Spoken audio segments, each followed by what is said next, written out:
Hi, I'm Emily Tiomslin, and this is my husband Aaron Tiomslin, and we're going to be talking about D&C 94 through 97, God's Pattern and Perspective.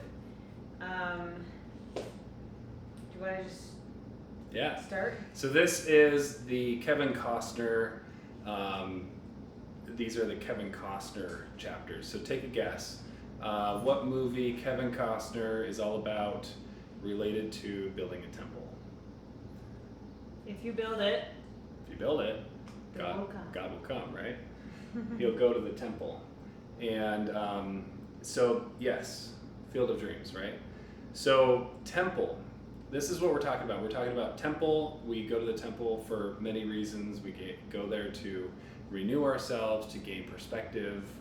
A lot of reasons we go to the temple. And what we wanted to mention is that the word temple is, if you want to write it. Just to start us off, let's just go over what's a temple. What is a temple? It's a house of God, right? Temple is a house of God, but it comes from the root word. It comes from the same root word as template. So that's interesting. So temple, template, very, very, very close. And we wanted to mention some scriptures here. Try to piece out the one word that has to do with template or temple. Here we go. So this is Doctrine Covenants 94. And again, verily I say unto you, my friends, a commandment I give unto you, that ye shall commence a work of laying out and preparing a beginning and foundation of the city of the stake of Zion, here in the land of Kirtland, beginning at my house. And behold, it must be done according to the pattern which I have given unto you. And then we have Hebrews 8, verse 5. Who serve unto the example and shadow of heavenly things, as Moses was admonished of God when he was about to make the tabernacle. For see, saith he, that thou make all things according to the pattern shown to thee in the mount. Okay, and then Exodus 25, 8 and 9, if you want to bust that one out.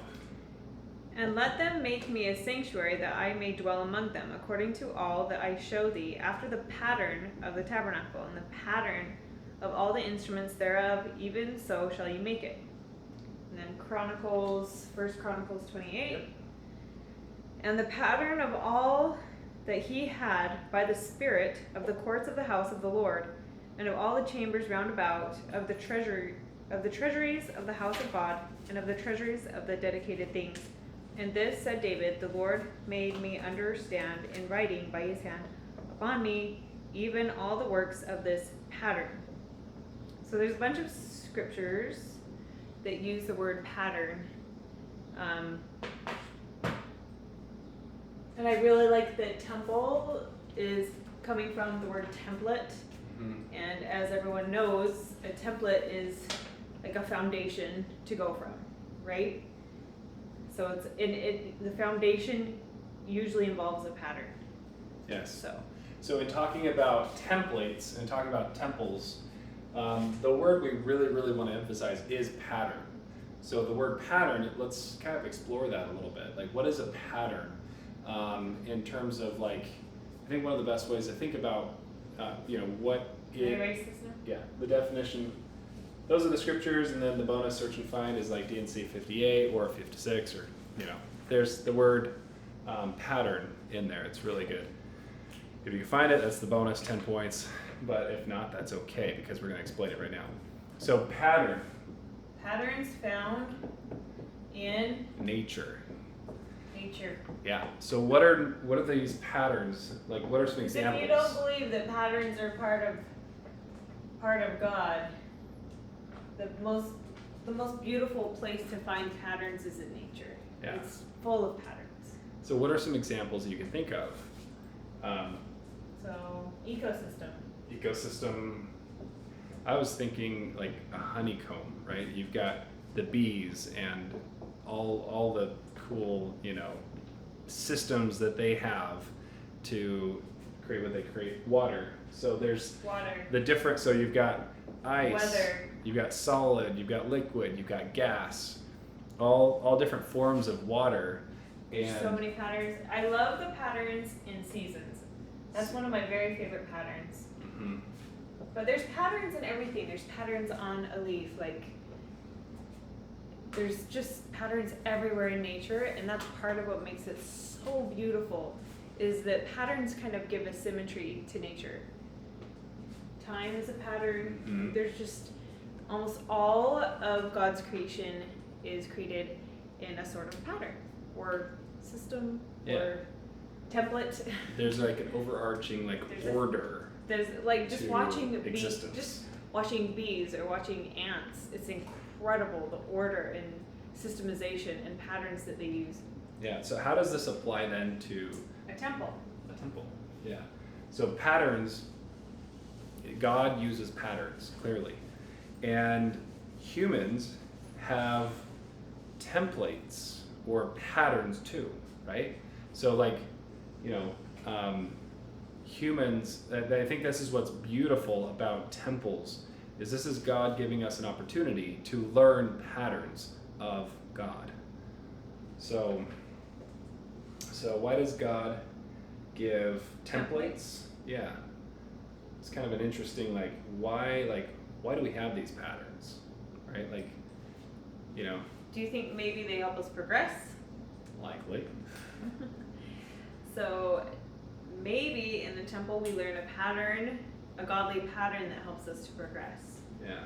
So Become more like God, right? Like, this is a pattern. I like to think of it like almost like epigenetics, right? Epigenetics is how in different circumstances or different conditions, DNA can express differently. So for example, if one starts to exercise real strongly, then the genetic code is somehow there's different expressions of that DNA that do come out.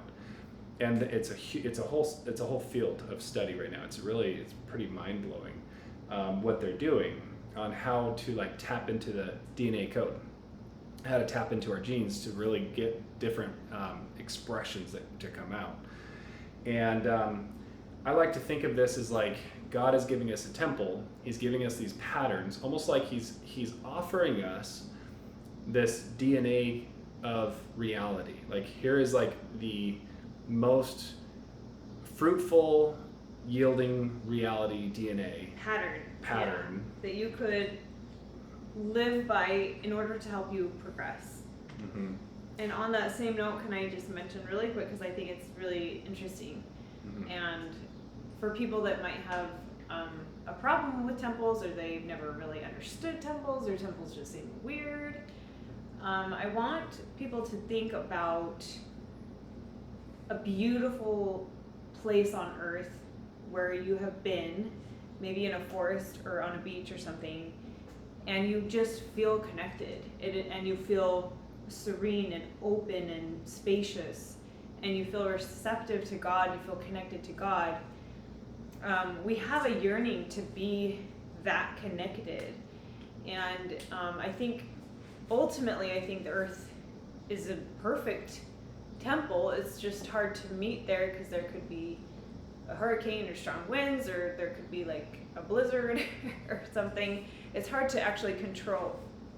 And so if we want to have a place to teach and function, it does help to have, if you want to get things more systematized and organized, it helps to have an actual structure that we build. And there's a specific way God wants it to be built. And that's what's so interesting and fascinating, is God has a specific way that he wants it to be. And but ultimately, I think what we're supposed to feel is that same connectedness in a temple that we feel outside. And I think also what's interesting is that we humans have a natural tendency to want to make our bodies a temple. And we also have the same tendency to want to make a place in our house that feels like a temple. There's so many different religions that meditate and have a special, a little corner in their house, or a little room in their house, or closet even, that to them they've kind of made holy or sacred. But what I love about the temple that we learn about here is that it's a place not only of holiness, but it's a place where the humans feel fully connected to each other. And I think that's such a strong principle for all of us is that we humans are supposed to be fully connected together. Not, I mean, of course, there's a time and a place to be separate and to go feel that holiness by yourself. And of course, for me, that's really important. But I really do love that a temple is a place where we go to feel of God and also to feel fully connected to each other and equal to each other and connected. Yeah, I love that so much. So what is interesting is, like, just like we were talking last week about systems of like the priesthood, and there's these things that we don't fully, maybe we don't totally know everything about. Priesthood is one of those. I think temples, definitely one of those. This reminds me of that humble pie that we talked about. Maybe we could draw that one more time. Really quick. Totally worth visiting as frequently as we possibly can. Okay, so this is all knowledge. This is all knowledge. This is everything that can be known, right? And so if we were to think, okay, out of all that can be known in this pie, what percentage of this is what we know that we know? What do we know currently that we know? So what percentage? Shoot out a percentage in your mind before we write it. Okay. We know. We know. So it's like we know, right? So that's like 1%, I'd say. Let's be generous. Of right? all knowledge. What about the stuff that we know that we don't know? What percentage, if you were to think of a percentage? So it's just, yeah, there you go. We know, we don't know. Yeah, okay? So it's we know, we don't know. I'd say let's just give us a generous 2%, right? Someone might say 15%, but I'd say maybe 2% is probably generous enough. And then the rest of this is, what would you call this? We're not going to just give it away real quick. But if we know, and we know we don't know, what is the other 97%? It's what we don't know that we don't know, right? And this is, I know that I don't know calculus, for example. Where does that fit? I know I don't know it. Let's say that's the 2%. I know certain things that I know, but I don't know what I don't know. And I think that's where revelation is so essential. And we need sometimes a place for that. This even goes for Google. Like, this goes for all the humans on Earth. No matter who you think knows everything, they are still in the 97% of they don't know that they don't know. We're all here on Earth, like, trying to figure it out. Yeah. And I'm pretty sure most of us think that there are people that just understand everything that's going on, but...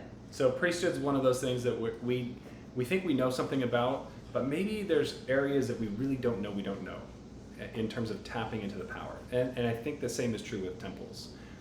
It's worthwhile allowing ourselves to visit those areas that we don't know about temples. If you were to look at like the ancient history of temples, it's very like at the very like earliest in like our human records that we have, there were some very barbaric things in terms of like sacrifice, right? Very anciently, people used to sacrifice people to the gods, very barbaric. I mean, if you think about like Abraham's time, he was leaving Egypt because there was human sacrifice and like things that, he did not want to be part of. And then you have Moses. He comes along, he's like, okay, wait, let's not do any of that stuff. Let's do animal sacrifice, right? It's a good leap forward, at least from... It's a step forward. Yeah, but in thinking about Jesus Christ, when Jesus Christ comes, what does he demand as the sacrifice? What does he want? And what is the only thing that's acceptable, really? Because it's not animals anymore. It's not burnt offerings. The only thing that is acceptable to Jesus, he says, I'll no longer accept the shedding of blood, but the one thing I will accept is a broken heart and a contrite spirit on the altar of sacrifice. And if we think of the word sacrifice, I think sacrifice is a very interesting word. It literally means to make sacred. So if we're making something sacred, there's literally no net loss. There never will be a net loss. I think oftentimes we use almost a barbaric concept of like, you know, if I just like drag myself through the mud of all this pain and horrible things and all this sacrifice, maybe I can have a reward at the end. And that's us like mortals thinking of what the concept of sacrifice is. But if we actually truly understand sacrifice, there is never a loss. It's a trade. It's a For the trade future. up. It's a trade up in the future. As to we make sacred. humans better understand time, we can actually trade something now for something in the future. Yeah. It's a trade up. Always But a trade. I want to say really quickly, for all the people that think broken heart and contrite spirit sounds depressing, have you have you ever tried to teach someone who knows everything? Because I have a daughter who knows everything, and she has since she was born, and it is so hard to teach her. He's not saying I want you to have a literal broken heart, like a broken heart like after a breakup. What he's saying is I want you to come to me humbly, willing to open your heart, like broken in a way that is not in the way that you would think is like sobbing girlfriend or boyfriend on the bed or something. It's meek.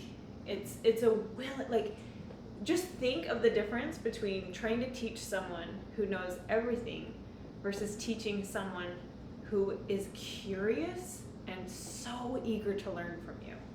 And they stare at you, they listen, and they soak everything you're saying up. And they're like, oh my gosh, they're giving me gold. And Jesus is like, please come to me with that willingness to learn. Yeah. And I think the contrite spirit, there's a sincerity to that, right? Like you want something and you're willing to do what it takes to trade up. So that's us exploring this concept of sacrifice, which happens at the heart of the temple, to make something sacred, to make your life more sacred. So then we jump in. So this is D&C 95. And D&C 95, here we go. D&C 95, we have, here we go. Verily, thus saith the Lord unto you, whom I love, and whom I love I also chasten, that their sins may be forgiven, for with that chastisement I prepare a way for their deliverance in all things out of temptation, and I have loved you. So the Lord is basically giving a chastisement. And the chastisement is to the saints. Why is he chastening them? So this is January 1833. They are giving a commandment. The commandment is to build a temple, right? Now by June, nothing's done. And they have some good excuses. They have some very good excuses. Yeah. A lot of good reasons. Very good excuses. For not building the temple. I mean, these are saints who've they're all, like, so many of them are immigrants and still kind of flooding in immigrants. And that's why, like, a lot of the Missourians are like, whoa, what's going on? There's like more and more and more of these people, like doubling every month almost. And they're in survival mode. They're building their houses. They're just trying to figure out how to survive in Missouri. And people are still coming, and so they're housing people that are coming. And they're trying to figure out how to survive. Yeah. And they're and very if poor. anyone's ever moved at all, Mm-hmm. it's like when you're trying to move and then you're also trying to get stuff done, the urgency to get your house in order is extreme. And Yeah. so, and we just moved, so we really understand this. Yeah. And it's not like you're moving in, and it's hard to be moving in and at the same time serving the community you're moving in to. Usually we're moving in and we're like, I just got to get my house in order. If I could just get my house in order, if I could get my house in order then, right? Yeah. So they're kind of in survival mode. Yeah. And so they've got good excuses for why they have not yet built the temple or started even. So the question is, do we ever do this same thing? And Yes, all the time. yes, we do. I have a lot of really good excuses why I don't do a lot of why things. we haven't been in the temple in a long time. Yeah, Like we need to go, Yeah. right? Like we Yeah. really do. Yeah. We have parents We have a lot that of just good moved here, excuses. super excited Now that they're around. we've totally lost all your excuses, but Now we have a babysitter. actually wonderful. We're actually really excited. So here's the deal. So sometimes we have excuses why not to follow God's commands. Like, for example, the most simple of God's commands: love God with all your heart, might, mind, and strength, and love your neighbor as yourself. You know, how many times am I not following that exact commandment? Those two are It's really big. hard to follow through on consistently, and most of us will always have a really good excuse Yep. why we're gossiping or why we just don't like that person or we're frustrated with someone. So then we jump over. We have DNC 95:12, and it says, well, DNC 95:11 verse. Verily I say unto you, it is my will that you should build a house. If you keep my commandments, you shall have power to build it. And then, If you make it, they will come. yeah. And then in verse 12, if you keep not my commandments, the love of the Father shall not continue with you. Therefore you shall walk in darkness. So if you don't do it, you know, you're left without my power, basically. And I want to just say really, really quickly, has anyone ever had a really important thing to create and you're in the middle of a disaster, like moving into our house that we're currently in, the insanity of the mess was so tremendous that it was so hard for me to think clearly. And I think temples are so important because God is like, he's like, if you could come into my temple, then I can help you think clearly. I can help you prioritize your life. And he can see that until as we stay in the chaos and the mess, we are struggling to figure out our priorities. It's just so hard when you're in the midst of the chaos to actually like see with absolute clarity, okay, these are my priorities, you know. But if we could just get to the temple, and it's kind of like if I could just go into that open, beautiful forest at sunset and have my priorities given to me.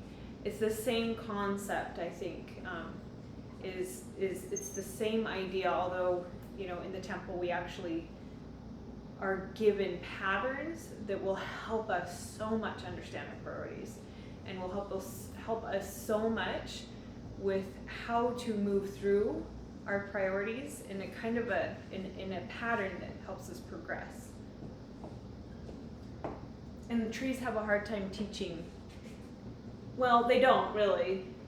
There's a million things I could learn from a tree, but it's just a different kind of learning, because I think trees are just as much a part of God as a temple.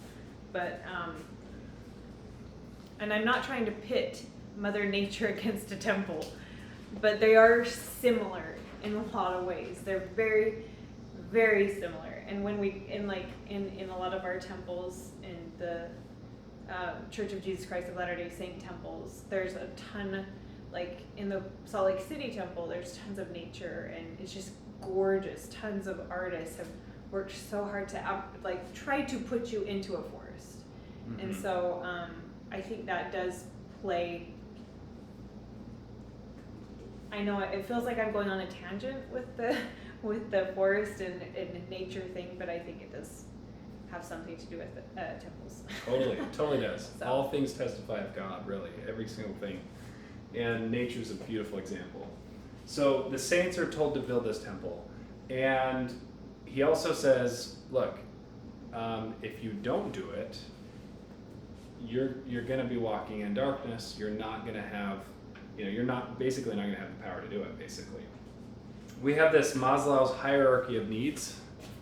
And so this is interesting because the saints are focusing on their basic needs, right? So you've got these physiological needs. Okay, Mom, I'm going to spell it right. Yeah. You got these physiological needs here. You've got food, water, warmth, rest. Like these are the things that these new saints, they're trying to figure out their shelter. They're trying to figure these basic needs out. And then you've got safety. Are the saints safe? Not really. I mean, they're...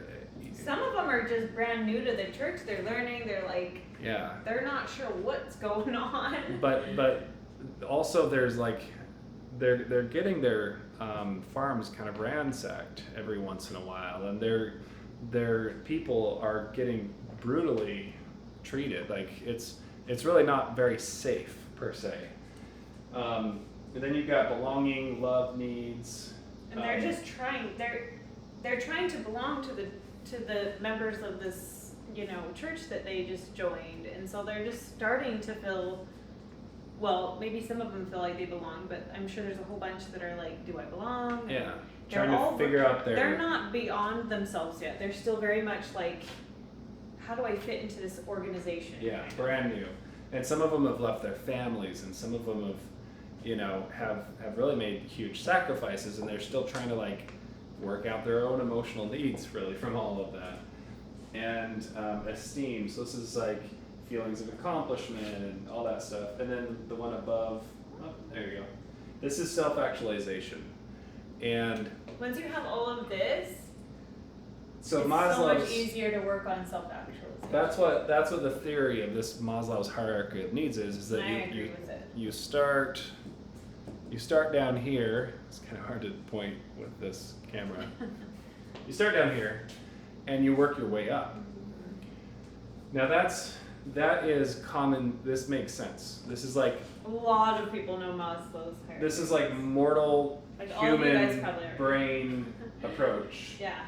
Like if someone's going hungry, are they going to be actually working on self-actualization? Are they going to be... But this is a little bit different. So instead of self-actualization, let's just say God's will. Let's just put that here. Doing God's will. Doing what God would have us do. So if we don't do God's will, we're going to miss out on the wonders. Like you think of like Moses, who... Well, we would think that this would be build a temple right here, right? Like... Yeah, do we have time to build a temple right now? It's hard to think of building a temple right here, right? Mm-hmm. Yeah. But this is probably really where God's will goes. Yeah. So here's the question that we have then. So God teaching us, he's basically teaching us through this a higher principle, like how to tap into God's power by keeping God's will our central motive. I think that's one of the big takeaways here. But here's the question that I have for you. Does God want us to ignore challenges of our everyday life and just do God's will? Well, you know what I mean? Like, but the thing are we is, ignoring the challenges of everyday life? No, because God's will is to address. Well, let me ask the question before you answer it. Or is God okay with us meeting our finite needs and then doing God's will after that? I took the eraser from her so that she wouldn't erase that because I'm not done with the question. And she found another one. Shoot, I should have took both. Okay, so they already know Maslow's hierarchy. You know the triangle. They know it. But here's a question. Does God want us to ignore the challenges of our everyday life and just do his will up here? Or is God okay with us meeting our finite needs down here and then doing his will? Or is there a different way to look at it? There's a different way to look at it. Well, what is it? He wants him to build a temple, but he doesn't say you have to build a temple 24/7 every second of your life. Every minute because you must be building this temple. Part of God's will is that we take care of ourselves and that we sustain ourselves in every possible way and get ourselves shelter and food. That is 100% God's will. Yes. Is that we have an abundant, comfortable life, and without doing that, we can't serve anyone. Like if I deteriorate and die, I am just not useful somehow. If I just, yeah. So, I'm stuck up a creek without a paddle. yeah, we can feel God's will in our heart. We know that it's so important to take care of ourselves and to to also listen to a bigger cause beyond ourselves and balance those two together. And I think it's tricky because we all want it to be one way or another, but it's always just this constant balance that's kind of tricky. But And so here we go. We've got D&C 95:11 is the answer to this question. Verily I say unto you, it is my will that you should build a house. If you keep my commandments, you shall have power to build it. So there's the bedtime alarm is going off. we need to stop that. Dismiss. So if you keep the commandments, which is God's will, you shall have power to build it. Yes. That to me says you're going to have power in other areas of your life too. Yeah. You're going to have your needs met because you're going to have power to do this thing, right? A lot of the time when we put God first in our life, we do have an extra amount of energy and power, and it does feel, I think, miraculous. Yeah. Absolutely miraculous, I think. So, quick story. So I was, we were living with Emily's parents, and at the time I was really working to try to figure out this search engine optimization, get websites at the top of Google thing. It's called SEO, and I was actually spending hours and hours and hours and hours, far more time than would be a good balanced life, right? I was like mad scientist in the basement, crazy. And at the time, I was really putting all that responsibility for the success of that endeavor on my own shoulders. It's like, this is all me. This is me. And it wasn't working. It wasn't working. I have to do this. I have to do this. Yes. Me. Yeah, and I wasn't feeling like a very good provider, and I wasn't like, we were barely squeaking by, it seemed every single month. Yeah. Right? You're trying to get into physician assistant school. Yeah, during my prerequisites and everything to get into PA school, that I felt that there was a dissonance with my own relationship with myself, with my own ability to even trust myself, and relationships were kind of rocky and struggling. Yeah. And I want to contrast that with, I did get in eventually into the PA program, and during the PA program, it was a very, very, like, I had to memorize so much medical information in such a short period because there's a test on Thursday, and then by the way, here's this other huge volume of information, a test on Monday, and then there's another test next Wednesday, and just tests all the time, huge amount of stuff that I felt like I was not ready and capable. I felt like I couldn't do this by myself. And so I was approaching with this perspective of like, I need God's help. So humbled. I was humbled every week. So many times he'd be like, this is impossible. This is just, I don't see how this is even possible. And, Aaron didn't grow up as the most... I wasn't like the straight A student. Academic, studious, like obsessed with straight A's. He was a little bit more of a rogue. I learned as I went. Right. Same thing with my credit score. Like I was like, fun. I need to learn along the way, and sometimes, So he wasn't humble though. The skills I wasn't humbled before PA school. Mm-hmm. PA school was very humbling to me, and I saw the difference was that in PA school he was very much like, okay, I need God. I absolutely, like, this is only going to happen through a miracle, and we did see a lot of miracles. I understood that I couldn't do it alone, and in that humble place, I was constantly on my knees. I was constantly praying. I was giving my very best. And I think every human will experience at some point, or maybe multiple points in their life, that absolute humbling where we're aware 100% that we need God. And that's just, I think, a human natural, like, you're, like, all of a sudden you're just like this, your heart is reaching out and saying, okay, I'm humble and I need you. Come, please, I want to reconnect, because I need your help. I need your power. I need your love. Yeah. Now, was I sitting back and just drinking lemonade while God did Nope, all the nope. work? No, like, Real hard. yeah. But, and so God he wants to give us more if we can really start to lean on God through the process of our own daily struggles. And so that's kind of one of the big takeaways, is that God's pattern and his perspective are somehow going to yield magic, almost like wonder and like, Oh my gosh. sorry. Another alarm that just went off. It's like a bomb. Got a lot of alarms. So And God I don't even wants. think he ever does anything about them, so we just gotta disarm those bombs. So, anyways, Missourians had a lot going on, and so what? The question is, like, what's going on in Missouri that makes it so urgent now to have a temple? When you're already slammed. Why is it so urgent now for God to tell you to build a temple? Because you're in a mess and you can't see clearly.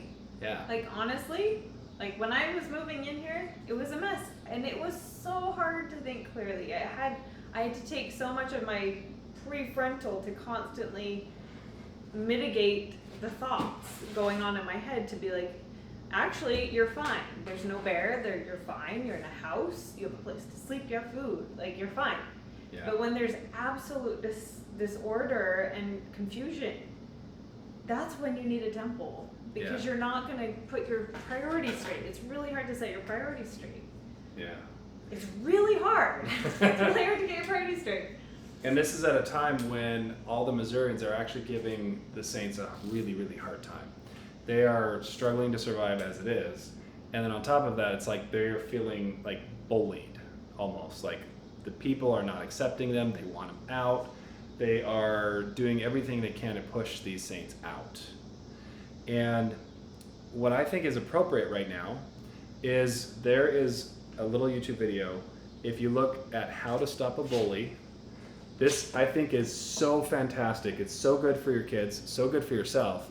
But what I want you to notice is how we as saints at the time in Missouri sometimes might get real defensive, right, against this clash.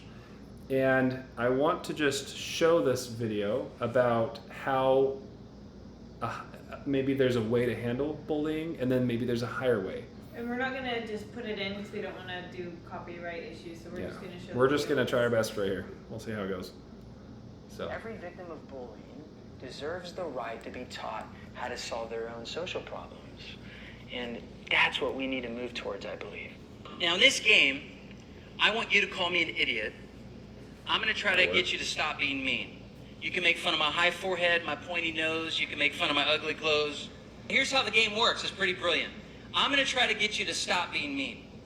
And if I can stop you from being mean, I win. But if I can't stop you and you keep being mean to me, you win. Okay? So the goal is not to give up. You call me an idiot and you keep making fun of me. I'm going to try to stop you. On the count of 3, everyone say action. 1, 2, 3. Go ahead, call me an idiot. You're an idiot. What'd you say? You're an idiot. You're an idiot. You're ugly. That hurts my feelings. Yeah, like I care. I'm going to get you in trouble. Sure, short stuff. I'm taller than you. Shut up. You call me an idiot one more time and I will windmill kick your face. Like I care. Like you could do anything in those clothes. These clothes are freaking awesome, okay? Sure, plaid and sweater vest. You have eyes. You can see. Stop being mean. I hate your face. Stop being mean. I hate blonde people. All right, give her a big hand clap. She did great. All right, now hold on. Okay, Good so job. that's the Saints in Missouri having a hard I time. tried to stop you. I couldn't. You did a great job. There's another way. Maybe we're this gonna play one last time. Same rules. You different can call approach. Me an idiot. I'm gonna try to stop you. Don't let me stop you, okay? You keep being mean to me. You think I can stop her? No. All right, I'll try. Here we go. On the count of 3, everyone say action. 1, 2, 3. Go ahead and call me an idiot. You're an idiot. Oh, you think I'm an idiot? Yeah. Yeah, sometimes I do stupid things. That's true. Yeah, you do. You always do stupid things. I know. You're so smart. You're so lucky. Yes. I tried to stop you. I couldn't. You did a great job. We're going to play one last time. Same rules. You can call me an idiot. I'm going to try to stop you. Don't let me stop you, okay? You keep being mean to me. You think I can stop her? No. All right, I'll try. Here we go. On the count of 3, everyone say action. 1, 2, 3. Go ahead and call me an idiot. You're an idiot. Oh, you think I'm an idiot? Yeah. Yeah, sometimes I do stupid things. That's true. Yeah, you do. You always do stupid things. I know. You're so smart. You're so lucky. Yes, I am. You're awesome. Thank you. And you're not. I know. We established that. Cool. Look, my happiness is not based on whether you think I'm cool or not. I'm going to be happy even if you hate my guts. Okay. And I'll always be nice to you, sweetheart. Okay. No. Isn't she lovely?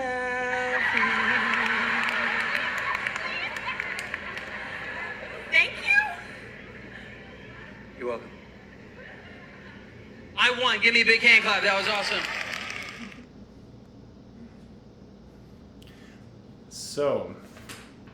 So, what we learn from that, Yeah, what does that have to do with the Saints what does that have to do with the Saints?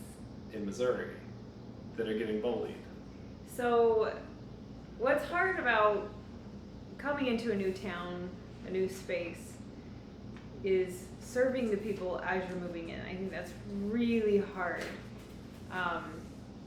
And at that time, it was like the wild, wild west, you know. Things were kind of crazy back then. People were even more territorial than they are now. Well, substantially more territorial. And territory was like everything. And we were more clannish back then. And we're still clannish, but I think what's really interesting is, I don't know who has seen The Fighting Preacher. It's one of my favorite of the Church of Jesus Christ Latter-day Saint movies. But this preacher and his wife are supposed to go and make friends with this town, and it's so hard for so long. And he even is this incredible fighter. Like, he has incredible talent to the point where, you know, he opens up the ring because like everyone just hates him and wants to kill him all the time and like beat him up. So he like has this fighting ring, and he's like, okay, if you want to come get me, like, let's fight. Let's actually fight it out. And he ends up fighting all these guys, and they still don't respect him. What's interesting though is when he and his wife just completely laid down their ego and were willing to be vulnerably serving and loving these people, and that's what they did, is they just began to serve these people with everything, all their heart. And that's it's a very godly thing to do. It's really incredible. But this movie is just, it's absolutely insane because these people absolutely end up loving them with all their heart. They totally win over the town. The town ends up completely in love with these people, just absolutely in love. Just the most tender, beautiful story you'll ever see, because it just goes to show how hard it is to dislike someone who is loving you and serving you. And it's so funny because like I think of the pioneers in this circumstance, and I know for sure that I wouldn't be able to do what would have prevented all the bullying that they end up reaping, basically. But I don't think I would have been any better at, like, I would have been coming in and been like, I need a house, I need to know where my stuff is, and I need to get situated, and I want to be connected to my community. But what's hard is if you don't want to connect with the actual community that's already there, it is going to make a bridge. And I think one of the reasons that they needed a temple so bad is that I think if they could have gone to the temple, they would have had a lot more. God would have helped them see like past just their community and like, look, you got to be serving all the people here. You got to go love them and serve them till they can't hate you, and then you'd be great. And of course that's speculation, because I don't know all of this for sure, but I know 100% for sure that in the temple, one of the things we really understand is that we're all brothers and sisters, we're all God's children, and we all should be loving and serving each other all the time. So, and that there's no like certain people that are just evil, that love conquers it all, basically. It wins every time. So this is interesting. So by their fruits ye shall know them. And this is one of God's patterns that we learn in the temple. And maybe this is the perspective, the higher and holier perspective of responding with love, that could have been more available to the saints had they been going to the temple and kind of And able renewing. to clear their mind. Yeah, you kind of have to have a full And cup feel- to have something to give. Yeah, and feel right? fully connected. So right here, verse 12, if you keep not my commandments in doing my will and everything, right? The love of the Father shall not continue with you. And so that's this, right? The fruit, the love. What kind of quality is that love? It's like the love of a father. And I think that's interesting because we have brotherly love, which is, we're asked to love as, love our neighbor and as ourselves, all that stuff. That's brotherly love. But then for me to actually love as a father loves a child, as some stranger walking down the street, like, do I love that person like a father would? And I think that's just a higher form of love, a higher quality of love. That's really a tremendous invitation, and we learn that in a lot of those types of things, the patterns of how God loves in the temple. So I think that's interesting because this is going to be more of a warning, I think.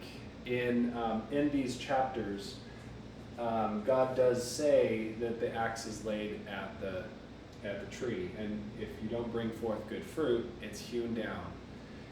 And I don't think that's God that's going to hew down the people.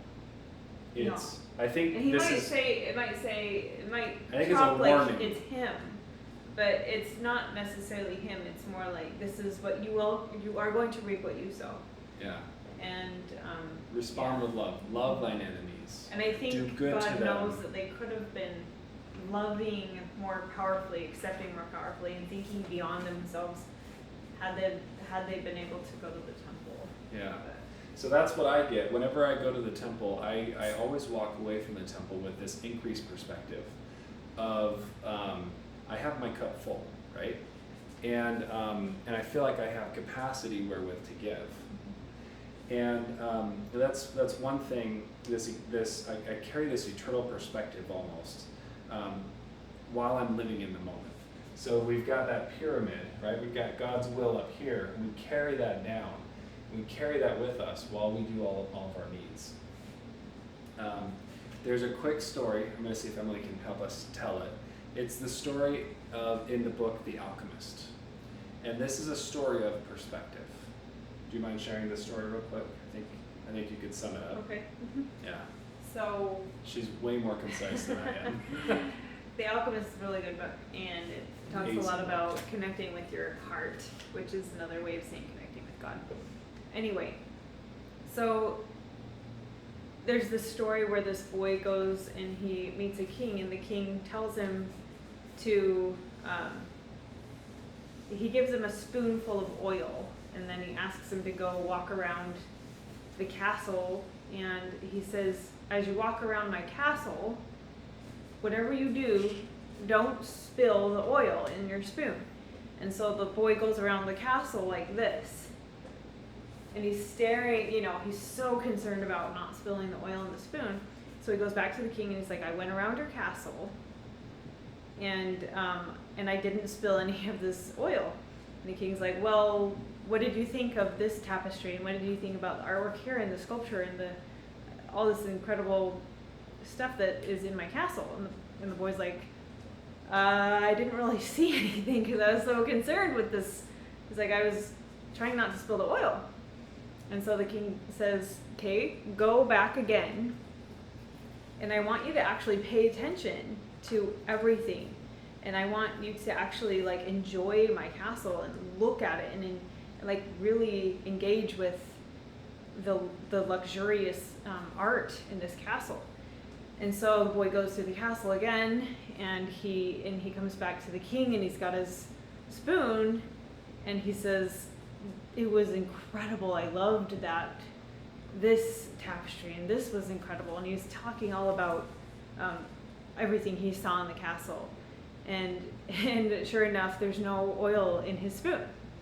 And basically, I love this story so much because it illustrates so well the difficulty, like it's a difficulty we have in life to try to balance our inherent personal priorities with God's priorities. And I think it's always going to be kind of a struggle. Like that's hard to hold the oil in the spoon and also enjoy everything. But I do think it's like a talent we could get good at if we discipline ourselves and just practice. It's a practice, and I just thought I love that story so much because it's so true. It's just so true. It's so hard. You can't just go have a good time and forget massive priorities. And we all inherently know that. Like there's always something in the back of our head that's going to be like, okay, and there's this thing, and there's this thing, and it's not to make our life hard, because I think if we can get organized enough, we can be 100% present in any situation. But that presentness is only coming after we put God first. I think when we put God first, then we prioritize our day in such a way that we can be present. But putting God first, like first thing in the day, so to speak, I think that is the balance. That is the holding the spoon with the oil is like, okay, God, I got you first. Here's my priorities. But I just think this was such an interesting lesson. I love this lesson because I think, man, I am way worse than those pioneers. That's for darn sure. I can't even imagine trying to. There's no way we can judge them. I am not judging them at all, because there's no way I would have been serving my neighbors and going into a community with like going in their houses and helping them before I even have my Cooking house them set up and before I have any cookies food and or brownies like my and farm. just bringing it over after Well, they don't even have any been like mean to me. they don't even have much to give because they don't have like they're trying to get their farms set up and their gardens and all that to even do much. But that's an excuse, right? Because they could have just gone over there and been like, "Hey, you guys seem awesome. I'll make dinner for you. Tell me about you." See ya. You know. I don't know, but so that's it. We want to keep the oil Yeah. in our spoon, right? We want to keep this high intensity in living in the moment. I think that's so important. Be present in the moment. Keep oil in the spoon. At the same time, we want to enjoy the ride, the beauty of the ride, and we want to be full of love, right? Infuse ourselves with the love of the sun that radiates in the sky, and that's the pattern, and that's keeping this eternal perspective, and that's the love of the Father, which we're meant to. And that's always take going to upon lead us. us to serving our fellow brothers, and that will always keep us from making people into enemies. And that's what you start seeing with these pioneers, is they're starting to feel bullied, you know? They're just starting to feel bullied, and then as soon as you start feeling bullied, that person's an enemy. But to God, that person's not an enemy. Yeah. It's his child. The first act of war is defense, right? And so like That's from Byron Katie. how can we respond with love?